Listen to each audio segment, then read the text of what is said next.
Time to take a look at the tail of the tape, brought to you by Yurka Fitness.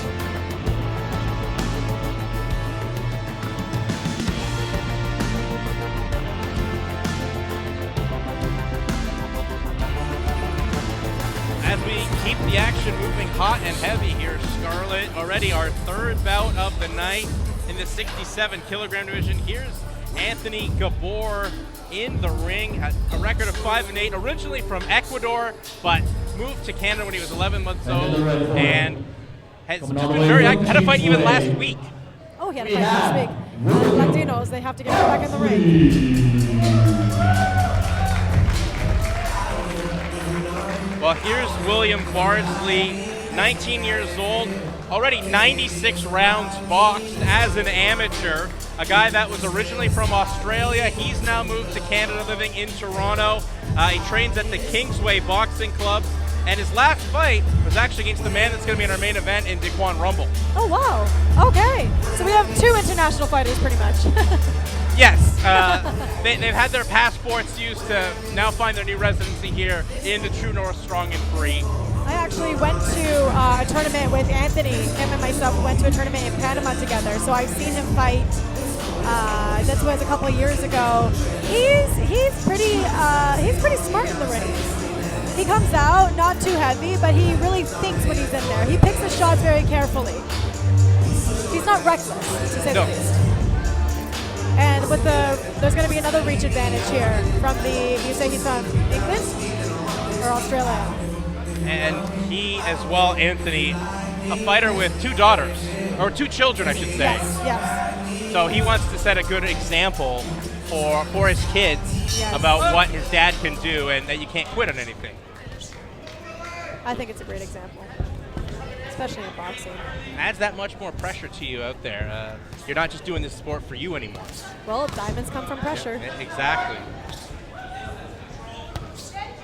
It's our first fight of the night with two fighters not representing the Destiny Boxing Gym. Good hook there by Gaibor.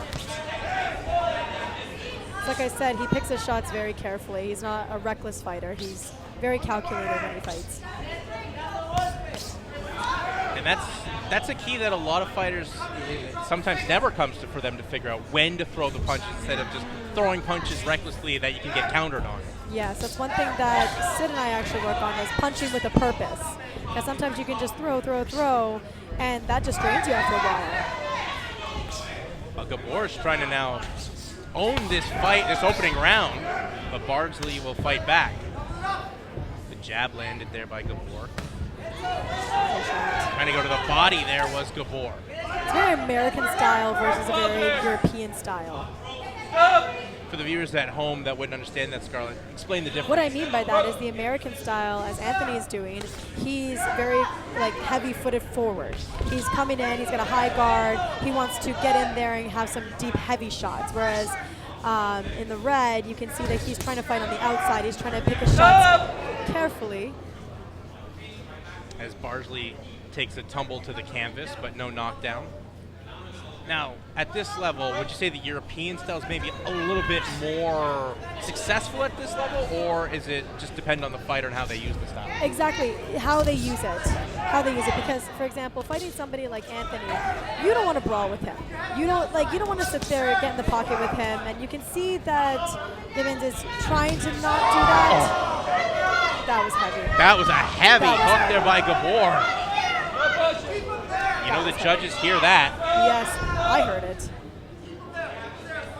You hear that all the way out in Ecuador for a big hook landed there by Gaibor. Yeah, I think that the red's got the right idea. He doesn't want to sit there and brawl. He wants to keep him on the outside, but Anthony's just doing really well making his way in and landing those heavy, significant shots. He's not taking much damage either while he's doing it. He's doing a good job of slipping, ripping, and almost making it a brawl, but still making it technical. Yes. Yes. It's a big skill to manage. You can have the best of both worlds, and you can have a lot of success. Absolutely. 10 seconds.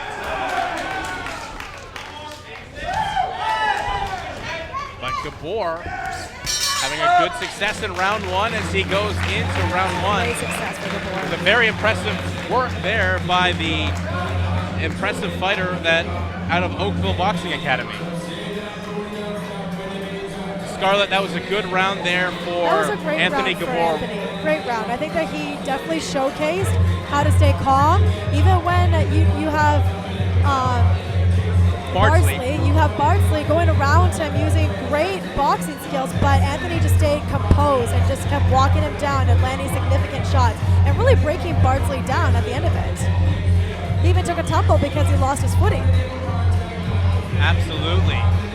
And if you're in, William Bardsley's corner, what are you saying to him right now to have a better second round? If I were Bardsley, I would say you can't plant your feet. You gotta really stick and move. You can't let Anthony, because he's trying to walk him down. So you can't let him walk you down. You have to keep moving, which Bardsley's trying to do. I think that he's just trying to throw too many shots at once. Pick your shots.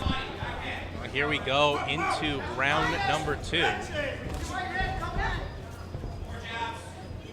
Much lighter on his feet right now is Bardsley. Bardsley trying to get on the inside. I wouldn't do that with Anthony. That's Anthony's game. Could Anthony be laying a trap to maybe set that up for his style? Absolutely. But he's just walking him down slowly, trying to break his rhythm, cut the corner so he can't move so much.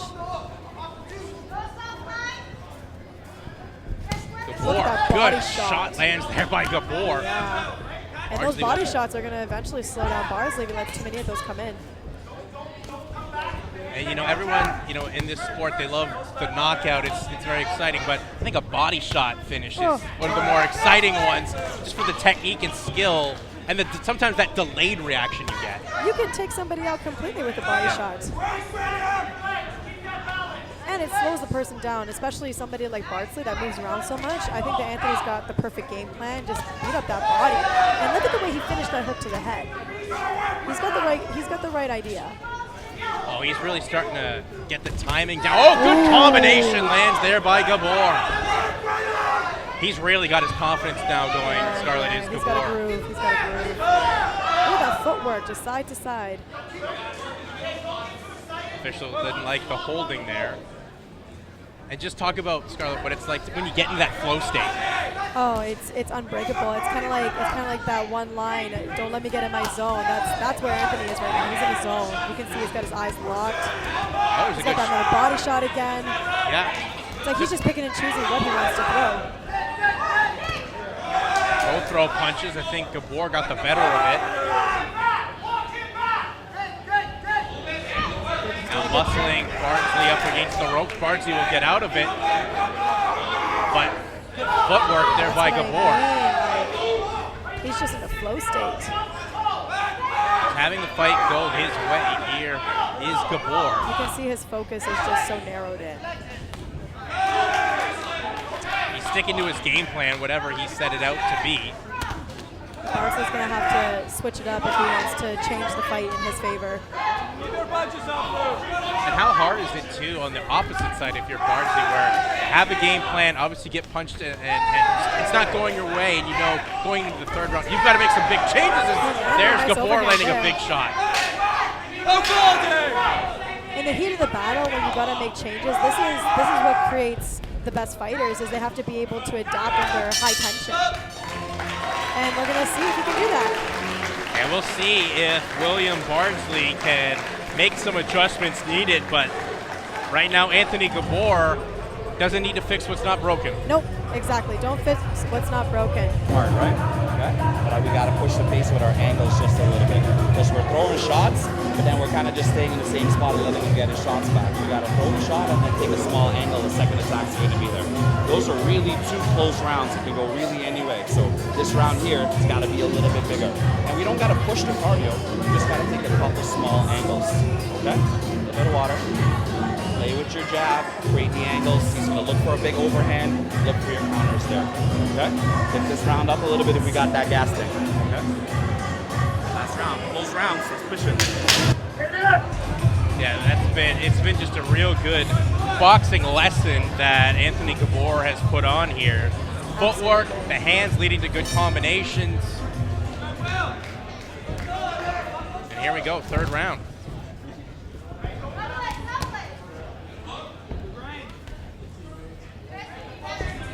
Anthony's still very calm. Doesn't change anything.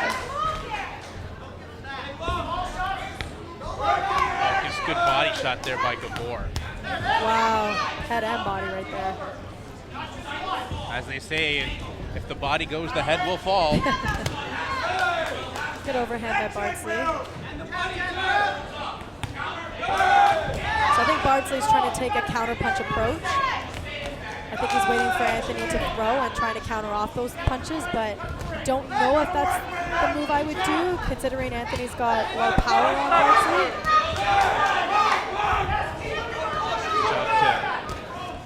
Keep going and pushing forward here with the jab is Gaibor.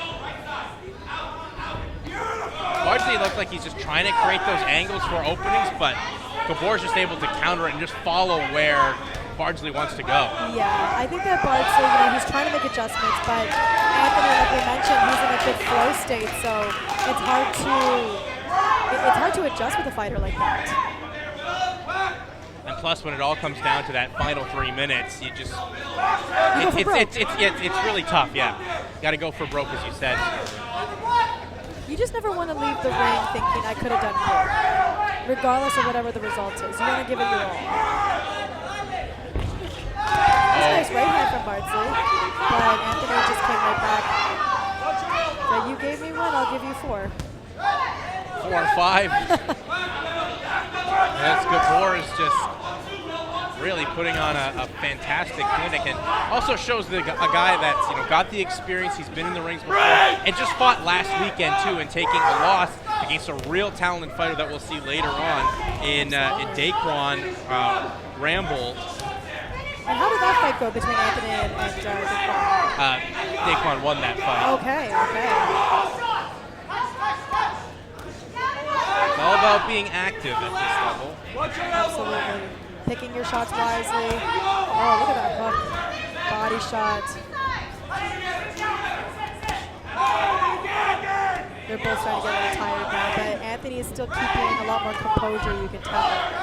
He's composed, and he knows where he wants to land his shots, as Bardsley landed a good couple combinations to the head. Yeah. But Gaibor really wants to go to the body. Watch the head clash. Kind of hard to not clash with the height difference. Less than 10 seconds left. And that will do it for another very entertaining fight. Great show so far. People came to fight. Bring the heat indeed. Oh yes, in the heat as well. But as we said, this was going to be the hottest night of the summer, and it's proven that with just the great action we've had in the ring. I would like to call John Road from Fish Lake Road into the ring. John, if you could please join us. But that's just another fight with great pace, and good work there by Anthony Gaibor, sticking to his game plan, showing the good footwork that set up the good punches, landing good combinations, and going to the body. Yeah, and hats off to Bardsley as well. He tried to maintain that boxing style, that you're very European, like stay on the outside and work with the jab. It just, Anthony just was using his style a little bit more effectively. Yeah, and there's also a bit of an age difference too, 28 versus So, 18, Emma, you ready? so Yep. 10 years. That's Yep. a factor as well. But the scorecards have been tabulated. Find out who won our third bout. Is going to announce the winner. A unanimous decision coming out of the blue corner, Anthony Gaibor. Well, Anthony Gaibor, his nickname is Problema, and he was a Problema Yes, he for was. William Bardsley tonight. Viva Ecuador. Big unanimous decision victory for for So next, I do want to Gaibor, remind who everybody, moves to now 6-8 as an amateur. Boxing Ontario sanctioned event. Our replay is brought to you by Pfaff Mechanical.